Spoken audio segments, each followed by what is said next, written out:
में आप सभी का स्वागत है। उम्मीद आप लोग खैरियत से होंगे। इस वीडियो लेक्चर से हम पी ब्लॉक चैप्टर की शुरुआत करने जा रहे हैं और पी ब्लॉक चैप्टर को एकदम इंटरेस्ट तरीके से, मजेदार तरीके से पढ़ेंगे हम। तो आज का हमारा जो चैप्टर है, चैप्टर नंबर 7 है पी ब्लॉक। तो इस वीडियो लेक्चर से हम चैप्टर नंबर 7 यानी पी ब्लॉक की शुरुआत करने जा रहे हैं। तो चैप्टर नंबर 7 हमारा पी ब्लॉक के तत्व। तो उसमें हम पी ब्लॉक के तत्वों के बारे में पढ़ेंगे। तो पी ब्लॉक के जो तत्व होते हैं आपके, पहले उनकी बात कर लें कौन कौन से होते हैं। तो पहले हम बात कर लें पी ब्लॉक के तत्वों की। तो जो पी ब्लॉक के तत्व हैं उनमें जो हम अध्ययन करेंगे वो वर्ग 15 के तत्वों, 16 के तत्वों, 17 के तत्वों व 18 के तत्वों का अध्ययन करेंगे। लेकिन आपको इससे पहले ये पता होना चाहिए कि 15 के तत्व होते कौन से हैं, 16 के तत्व होते कौन से हैं, 17 के तत्व होते कौन से हैं, 18 के तत्व होते कौन से हैं। जब इन सब तत्वों के बारे में आप जान जाएंगे और आपको पता होगा 15वें वर्ग के तत्व कौन से होते हैं, 16वें वर्ग के तत्व कौन से होते हैं, तो आप आसानी से समझ जाएंगे। तो सबसे पहले हम बात करेंगे पी ब्लॉक के तत्वों की, फिर मैं आपको बताऊंगा 15वें वर्ग के कौन से होते हैं, 16वें के कौन से होते हैं, 17वें के कौन से होते हैं, 18वें के कौन से होते हैं। तो पी ब्लॉक के तत्वों में जो आपका पहला वर्ग है वो आपके ये तत्व हैं, बैगन, आलू, गाजर, इन, थैली। तो हमारे जो पी ब्लॉक के तत्वों में जो तत्व है, पहला वर्ग आपका ये है, जिसकी याद करने की सिंपल सी ट्रिक मैंने जो बनाई है वो ये बनाई है, बैगन, आलू, बैगन, आलू, गाजर, इन, थैली।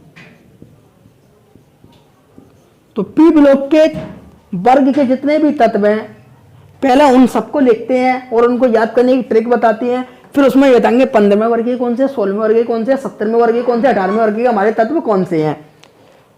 फिर उसके बाद जो आपका अगला वर्ग आता है पी ब्लॉक में वो आता है बेटा आपका कहें सीता जी, कहें सीता जी सुने प्रभु। तो नेक्स्ट वर्ग आता है हमारा ये, जिसको हम याद करते हैं, ट्रिक हमारी क्या है, कहें सीता जी, कहें सीता जी सुने प्रभु। तो इस वर्ग के तत्वों को हमारे याद करने की ट्रिक है, कहें सीता जी सुने प्रभु। तो पहली क्या थी, बैगन, बी, आलू, एल, गाजर, जीए, इन, आईएन, थैली, टीएल। यानी एक लड़के ने बैगन खरीदे, आलू खरीदे, गाजर खरीदे, इन माने मैं, थैली माने थैली। तो थैली के अंदर बैगन, आलू, गाजर खरीदे घर पे आ गया। दूसरा जो वर्ग है उसको हम कैसे याद करेंगे, कहे सीता जी सुने प्रभु। तो कहे सी, सीता ऐसा ही, जी, जी सुने ऐसा, प्रभु तो पीवी। तो नेक्स्ट वर्ग है जो हमारा पी ब्लॉक का वो ये है। तो उसको हम याद करेंगे, नाना, पाटेकर, ऐश्वर्या, सब, बिंदास। तो नाना एन और पाटेकर पी और ऐश्वर्या एस, सब एसबी, बिंदास बीआई। तो ट्रिक क्या है हमारी तीसरे वर्ग को याद करने की, इसके नाना, पाटेकर, ऐश्वर्या, सब, बिंदास। अब चौथे वर्ग की बात करते हैं जो हमारा पी ब्लॉक का है, ओल्ड स्टाइल से टीपो। तो नेक्स्ट वर्ग को याद करने की ट्रिक क्या है, ओल्ड स्टाइल से टीपो। जब हम स्कूल में पढ़ने जाते थे हमें कोई क्वेश्चन नहीं आता था तो हम अपने दोस्त के में ऐसा करते चुपचाप से झाग झाग के टिपते, झाग झाग के टिपते थे। तो ओल्ड माने पुराना, स्टाइल माने तरीका, टीपो माने टीपो, पुराने तरीके से झाग झाग कर टीपो। तो नेक्स्ट ट्रिक क्या है हमारा, ओल्ड स्टाइल से टीपो। तो नेक्स्ट तरीका है हमारा ओल्ड स्टाइल से टीपो। नेक्स्ट वर्ग की बात करते हैं, तो नेक्स्ट वर्ग है हमारा फ्लोरीन परिवार का। फिर कल बाहर आएगी आंटी, तो नेक्स्ट वर्ड है हमारा फिर कल बाहर आएगी आंटी। तो फिर एफ, कल CL, बाहर BR, आएगी आई, आंटी AT। तो फ्लोरीन परिवार को नेक्स्ट वर्ग को कैसे याद करेंगे? फिर कल बाहर आएगी आंटी। लास्ट वर्ग जो है पी ब्लॉक का वो है कहलाता है आपका अक्रिय गैस, यह 18वां वर्ग। तो इसको याद करेंगे हीना, नीना, अरीना, करीना के, एक्सरे, रंगीन। तो नेक्स्ट वर्ग जो है हमारा अक्रिय गैसों का, उसे कैसे याद करेंगे? हीना, नीना, अरीना, करीना के, एक्सरे, रंगीन। तो उसको याद करने की ट्रिक है आपकी हीना, एनी नीना, AR अरीना, KR Kareena, XC X-ray, RM रंगीन। तो जो पी ब्लॉक के तत्व में कितने वर्ग होते हैं आपका? 1 2 3 4 5 6। तो इन 6 वर्गों के तत्वों को हम पी ब्लॉक के तत्व कहते हैं। तो चैप्टर नंबर 7 में हम पी ब्लॉक के तत्वों का अध्ययन करेंगे। तो जो 6 वर्ग हैं, इन 6 वर्गों को हम पी ब्लॉक के तत्व कहते हैं, जिन्हें मैंने याद करने की आपको सिंपल सी ट्रिक बताई है। बैगन, आलू, गाजर इन थैली, तो बी बैगन बी, आलू AL, गाजर GA, NIN, थैली TL। और दूसरे वर्ग कैसे याद करेंगे? कहे C, सीता SI, जी, सुने SN, प्रभु PB। और नेक्स्ट वर्ग को याद करेंगे नाना N, Patekar P, Aishwarya AS, सब SB, बिंदास BI।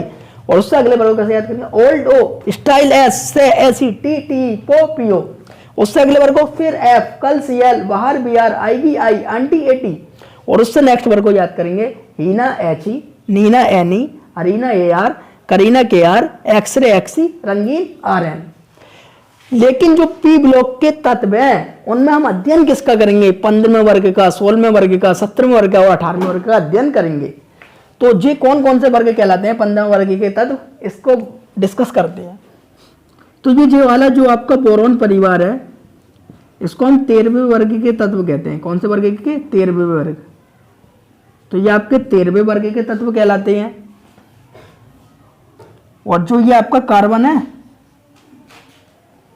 इसको 14वें वर्ग के तत्व कहते हैं हम।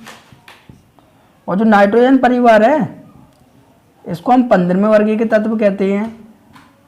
और जो ऑक्सीजन परिवार है, इनको हम 16वें वर्ग के तत्व कहते हैं। और जो आपका हेलोजन परिवार है, इसको हम 17वें वर्ग के तत्व कहते हैं।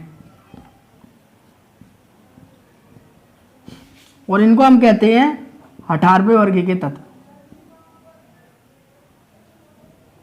18वें वर्ग के तत्व। अब बात सुनिए, तो पी ब्लॉक चैप्टर में जो हम डिस्कस करने वाले हैं, हम पढ़ेंगे वो हम 15वें वर्ग, 16वें वर्ग और 17वें वर्ग और 18वें वर्ग के तत्वों का डिस्कस करेंगे।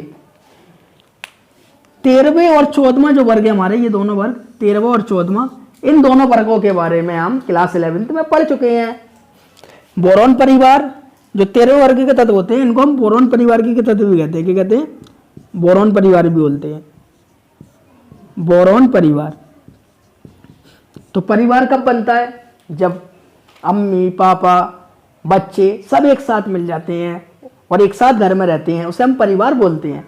इसी तरह boron, aluminium, gallium, indium, thallium, इन सभी तत्वों के इस वर्ग को ये सब एक साथ मिल जाते हैं, उसको हम बोरोन परिवार कहते हैं। तो जो परिवार का नाम होता है, जो मुखिया होता है, बाप होते हैं, फादर होते हैं, उनके नाम पर चलता है। इसी तरह जो ये वर्ग होता है, इनके जो परिवार के नाम होता है, वो शुरू वाले वर्ग के तत्व के नाम पर होता है। इसको हम बोरोन परिवार बोलते हैं। और जो सी होता है, सी, इसके जो तत्व होते हैं उनको हम कार्बन परिवार के तत्व भी बोलते हैं। क्या बोलते हैं? कार्बन परिवार। तो इसको हम बोरॉन परिवार, इसको कार्बन परिवार के तत्व बोलते हैं और इसको नाइट्रोजन परिवार के तत्व भी कहते हैं, नाइट्रोजन परिवार। तो इसको हम नाइट्रोजन परिवार भी बोलते हैं। तो जो हमारा पी ब्लॉक चैप्टर है, इसमें जो हमें अध्ययन करना है वो वर्ग 15, 16, 17, 18 के तत्वों का अध्ययन करना है। 13वें और 14वें वर्ग के तत्वों का अध्ययन हमने 11वीं क्लास में कर लिया है।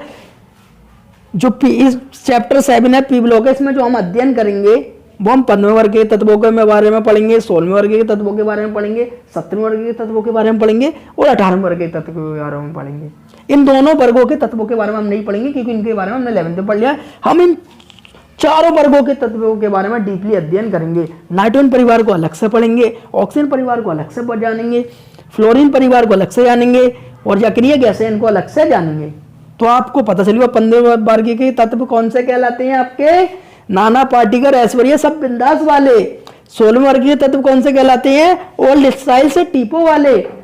और आपके 17वें वर्ग के तत्व कौन से कहलाते हैं, फिर कल बाहर आएंगे तत्वों को हम फिर कल बाहर आएगी आंटी के नाम से जानते हैं।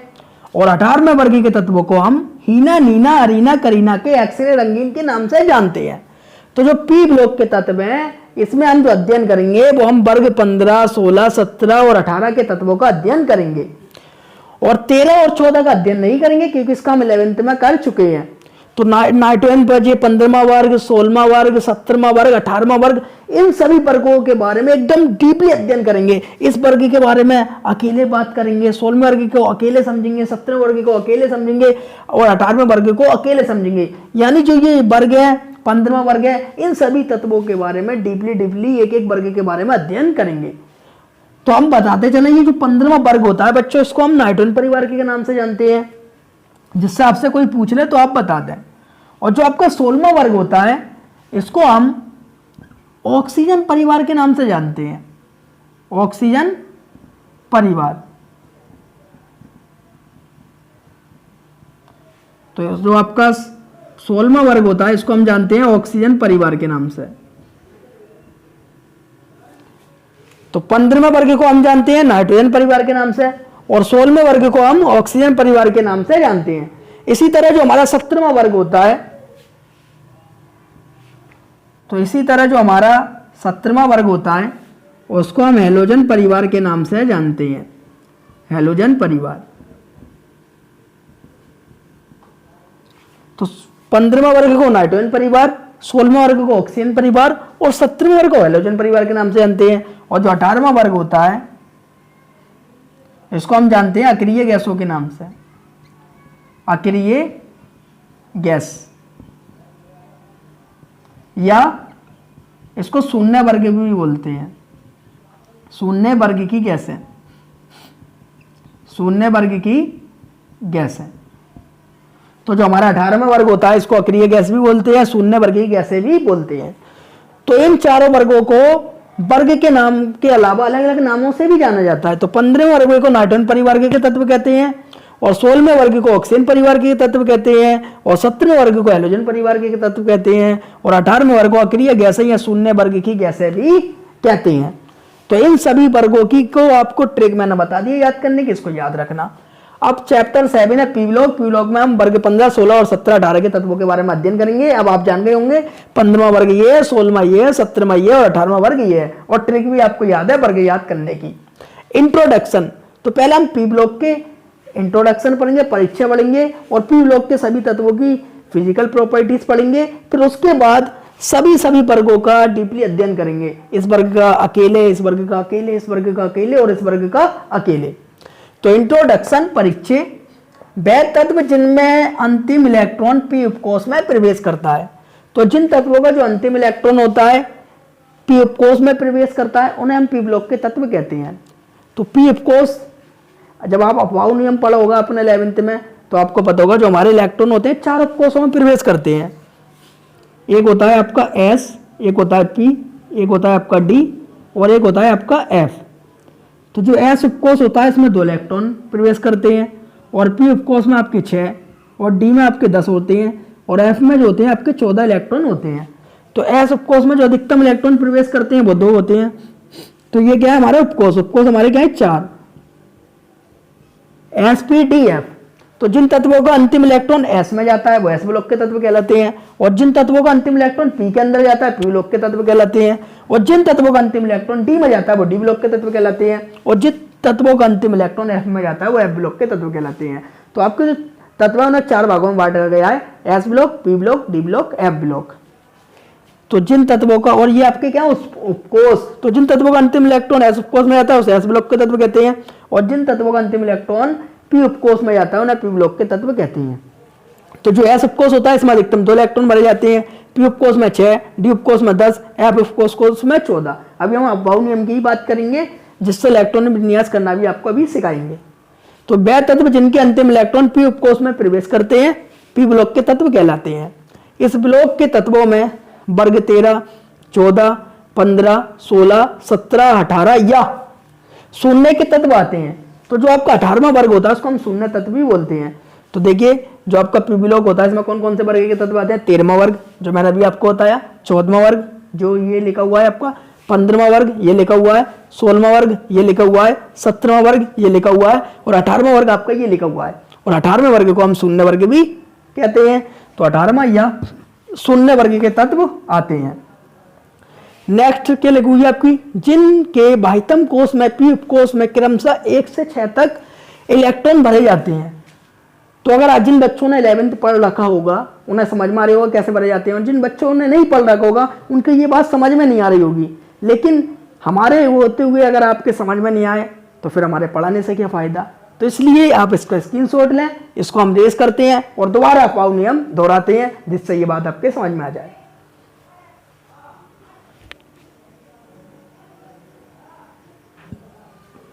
तो अब बात करते हैं अफबाउ नियम की। तो पहले हम अफबाउ नियम को समझेंगे, फिर उसके बाद इस डेफिनेशन को समझेंगे। तो अफबाउ नियम को बहुत सिंपल तरीके से समझते हैं। आपको ज्यादा कुछ नहीं करना, आपको एक बार एक लिखना है। कितनी बार लिखना है, एक बार एक लिखना है, और आपको फिर 2 बार 2 लिख देना है। कितने बार, 2 बार 2 लिख देना है, और आपको 3 बार 3 लिख देना है, और फिर आपको 4 बार 4 लिख देना है। तो सिंपल सा तरीका, एक बार एक लिखना है, 2 बार 2, 3 बार 3 और 4 बार 4।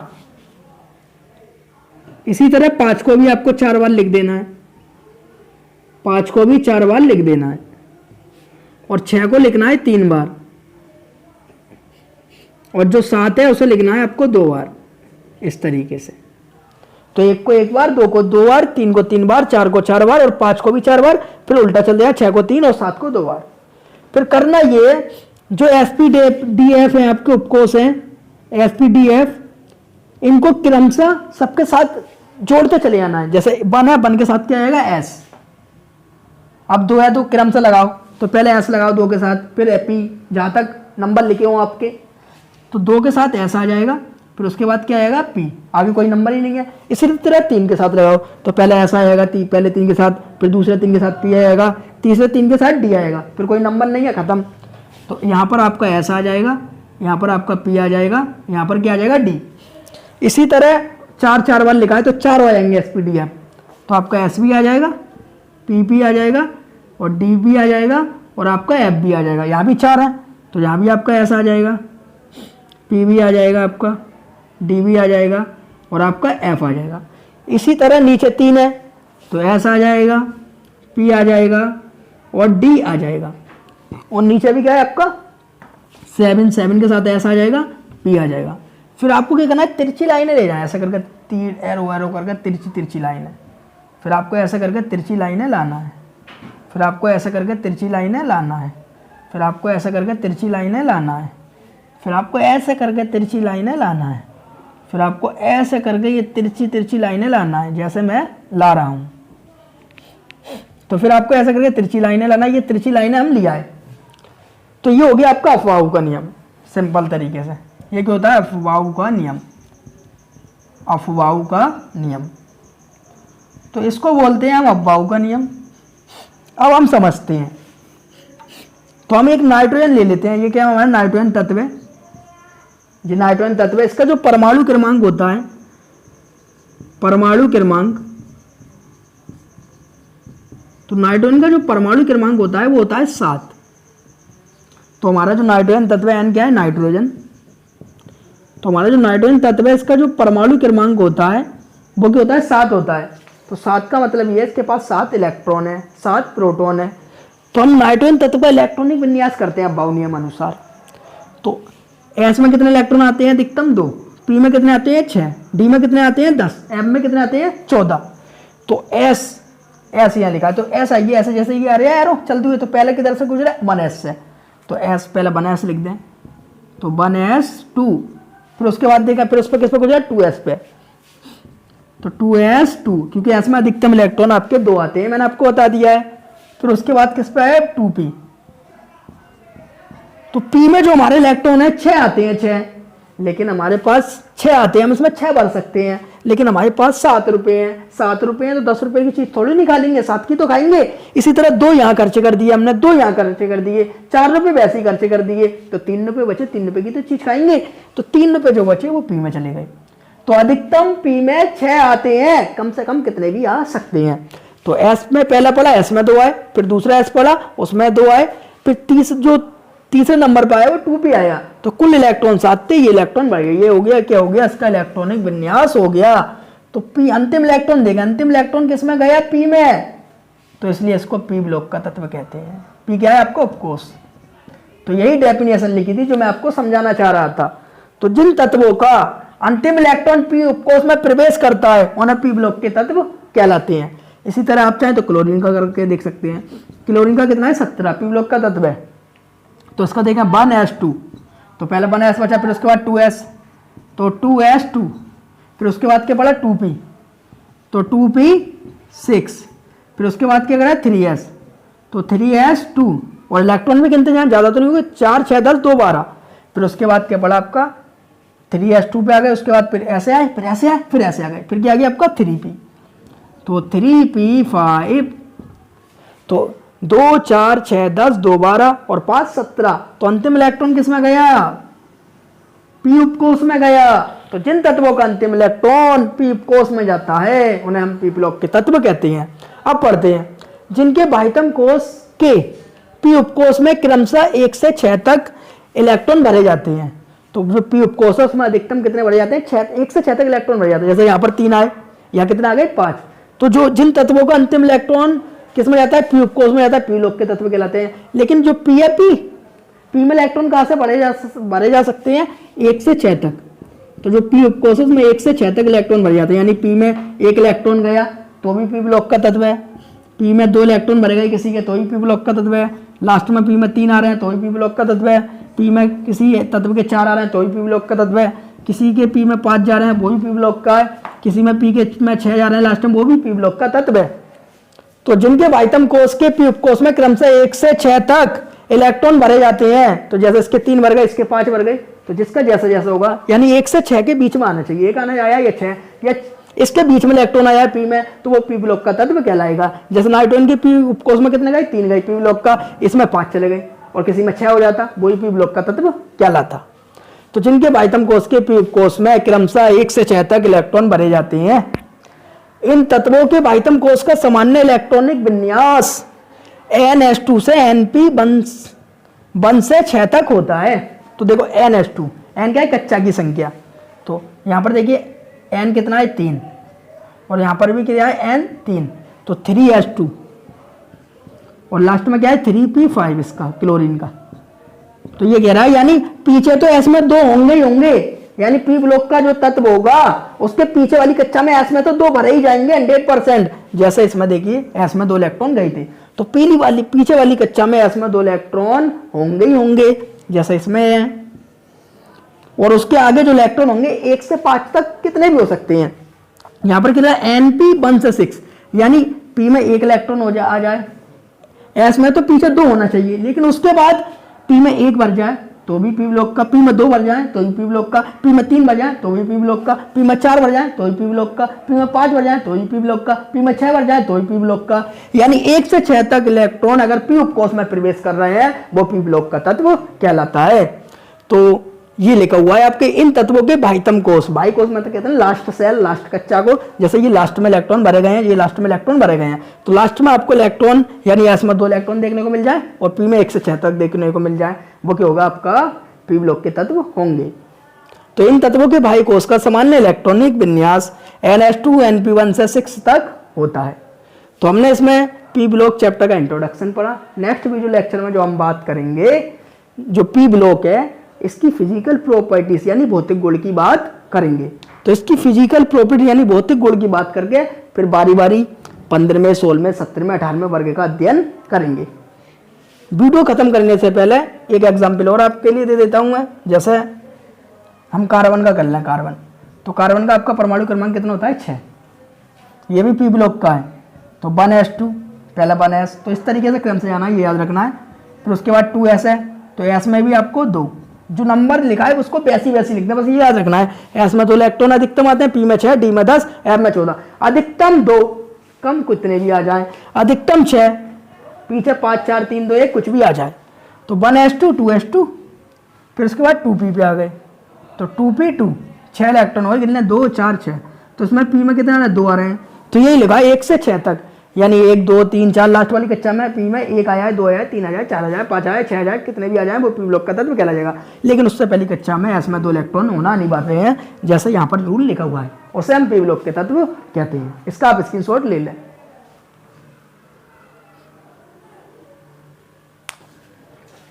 उम्मीद है आपको वीडियो अच्छी लगी होगी। वीडियो अच्छी लगी तो वीडियो को लाइक करें और अपने दोस्तों को वीडियो को शेयर करना ना भूलें। ऐसी वीडियो मैं आपके लिए लाता रहता हूँ, और जैसा आप लोगों ने प्यार दिया है ऐसे ही अपना प्यार बनाए रखें, और वीडियो को लाइक करें, चैनल को सब्सक्राइब करें, और वीडियो को अपने सभी दोस्तों में शेयर कर दें, जिससे मुझे मोटिवेशन मिले। और आपको किसी भी टॉपिक में कोई दिक्कत हो, परेशानी हो तो कमेंट बॉक्स में लिखकर जरूर भेजें। फिर मिलते हैं किसी और वीडियो में। Thank you watching the video.